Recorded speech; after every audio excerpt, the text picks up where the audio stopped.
The 3 days adds a lot to it. When you get to 3 days, we kind of call it an expedition race. So it has this expedition style and feel to it.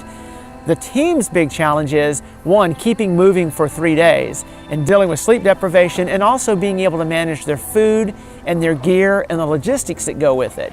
So the challenge gets much, much bigger the longer and longer the race gets.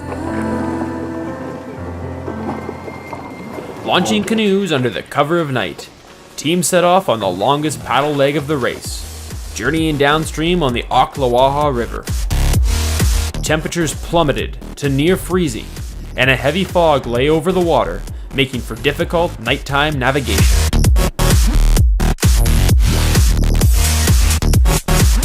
Arriving at Sharps Ferry and the Highway 314 bridge, teams portaged their canoes up the bank and ran 2.5 kilometers to the transition area at the Marshall Swamp Trailhead. Those who opted to avoid the paddle took a fast and flat bike route to the TA.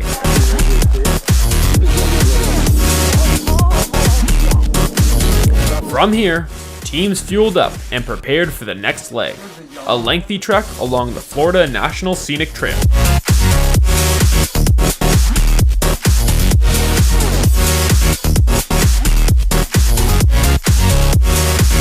Well, it's the dawn of day 3.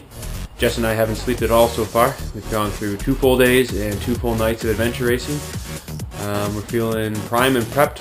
We've got a twisty single track section ahead of us, followed by a lengthy mountain bike ride out to the dark zone, where there's going to be a bonus orienteering section as well. And that's going to be rather interesting, because if we can clear all this stuff rather quickly in the daylight, then we've got a heck of a lot of sleeping ahead of us. So we're going to try to make a push today so we can have lots of shut-eye later tonight.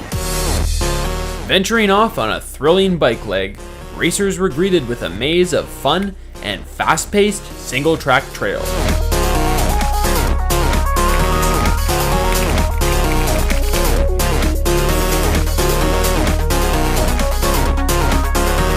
Out here on Saturday, enjoying some technical single-track mountain biking. Gorgeous trail systems, although we're a little frustrated with this last one. It's very rocky, very rooty, but some of these have amazing flows, lots of good drops and some jumps and stuff. These trails down in Florida are absolutely amazing. So we're enjoying our day. We've got time on our side. We're gonna go try to get a few more bike checkpoints before we hit the orienteering section. So we'll see how that goes. Eventually, the single track gave way to road as teams made their way to the next transition area. It was long. It started off pretty chilly, but the single track was really super fun. And then after that, when we hit the roads and stuff, it just was really hot and kind of hazy. Today was my favorite mountain biking so far of the race. And like Brad said, there's lots of single track. It felt like we were playing. It didn't feel like a race at all. Now we're gonna go out and do some orienteering. The orienteering leg featured 4 different orienteering courses in the Withlacoochee State Forest. Teams had to clear an entire course to receive the equivalent of 1 checkpoint, and there were 4 courses ranging from short to long available. Teams who completed the course entered a mandatory dark zone, in which the race clock would stop until early the next morning, when all teams would embark on a new mass start.